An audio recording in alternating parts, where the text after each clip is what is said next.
After the initial sell-off, we became increasingly bullish. We did think that you wanted to put money to work. It's very important to put it in perspective. The market has just rebounded about 14% and is getting back to pretty close to being break even for the year. So we're less aggressive about putting new money into the market here in aggregate, although this has been a pretty treacherous earnings season and there are a lot of really good companies that have been taken out and shot. So there are individual stocks that you can buy into weakness, but in terms of the market in aggregate, we think that it's about fairly priced again. We wouldn't be chasing this rally.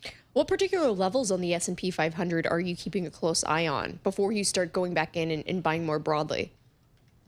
So we're not a chartist, so we wouldn't put a level like that. But I'd say if the S&P were to pull back 5 or 10% again, we would start to be more aggressive in terms of buying. And if it were to break through that 10% down, we think it would be a good place to buy. We think ultimately tariffs are so bad for the system that the administration is going to have to pivot, which they're starting to do a little bit, and come up with a little bit better resolution. So if we really thought that the tariffs were going to be in their existing form and there was going to be a 145% tariff with China, we would be much less upbeat about the prospects for the market 12 months out. But we do think there's going to be a little bit better resolution because it's so bad right now that it really can't continue.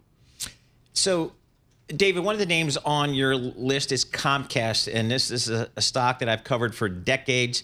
I'm a huge fan of the management team here. The Roberts family I have been for decades. They really are great stewards of shareholder capital. But boy, that's a tough business model today with cord cutting, with the pressure on their cable network business. What's the call there with Comcast? It's a very difficult business model, but as you said, they're a great management and they're going to win. If you look at Charter Communications, they adapted a model to try to compete with this environment about a year ago, and they've done well in terms of keeping more customers, less cord cutting, better client retention, and the stock is up over 40 or 50%. We think Comcast is looking at what they're doing. They're probably going to try to emulate that. We think there's a good likelihood of success, and it's critical to put into perspective the valuation. The stock's at 8 times earnings, has over a high 3.8% dividend yield, which is safe and growing. They're buying a boatload of stock back every year. So if they're successful, you're getting a really good management team, a good business at a great price, and we think their model's going to do better. So we're expecting better things. You want to buy it now before they're showing those successes. In the meantime, we think the downside of 33, 34 is fairly limited. I see PepsiCo on your list. Looking at that year-to-date down Fritos. close to 14%, whereas on the opposite side, Coca-Cola, KO, the ticker symbol on that, actually up 14% year-to-date. What's the difference here? What do you like about when it comes to PepsiCo and the consumer packaged goods spaces versus maybe not a Coca-Cola?